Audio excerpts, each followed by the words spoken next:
سپین بولدک څخه تازه جزئیات او د تلفاتو شمیر ښکاره کېدل. پاکستانی چارواکو ویلي طالب ځواکونه هم د جمهوریت سرتیرو په څیر د پاکستان ضد انګیزه لري. جزئیات هم دلته وګورئ او چینل سبسکرایب کړئ. پرون پنجشنبه په روانه اونۍ کې دویمه ورځ وه چې د طالبانو او د پاکستان د سرحدي ځواکونو ترمنځ شخړه وشوه. اسوسییټډ پریس اژانس د پاکستانی چارواکو په وینا وایي په دې پیښه کې لږ تر لږه یو تن هغه وخت وژل شو او د ښځو او ماشومانو په ګډون 20 تنه نور ټپیان شول چې د طالبانو ځواکونو پر چمن د هوان مرمۍ وویشتلې. پاکستانی رسنیو هم د یو تن وژل کېدو او څو نورو ټپي کېدل تایید کړي دي. د پاکستان رسنۍ وایي د طالبانو لخوا توغول شوي 2 هوانونه د چمن په چنګي ساحه کې د ملکیانو پر استوګنځیو ساحو لګېدلي دي. سرچینو رسنیو ته ویلي چې د طالبانو لخوا بېباکه انداختونه روان و چې پاکستانی ځواکونو یې په وړاندې سنجول شوی اقدام وکړ.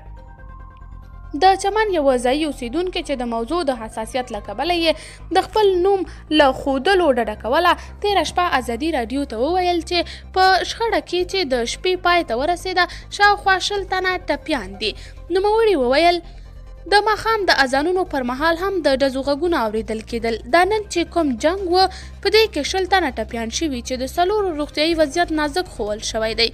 له خطر سره مخامخ و، اوس خو جنګ درېدلی دی. په سپین بولدک کې هم د لږ تر لږه 2 ملکیانو د ټپي کېدو خبر ورکړل شوی، خو طالبانو نه خپل لوري ته نه هم په سپین بولدک کې ملکیانو ته د اوښتې مرګ ژوبلې په باب څه ویلي دي.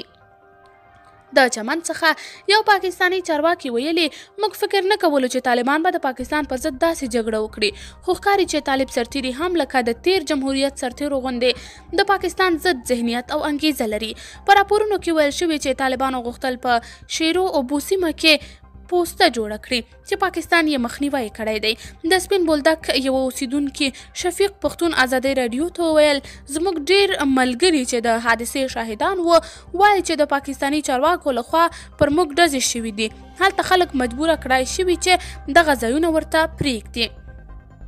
په سپین بولدک کې سرچینې وایي د پاکستان لوری له کلونو راهیسې غواړي د افغانستان 3 کلي معزل، لقمان او شیخ محمد لاندې کړي او هلته ځایي کسان نورو سیمو ته په کډې کولو مجبور کړي، خو پاکستان په دې باب څه نه دي ویلي.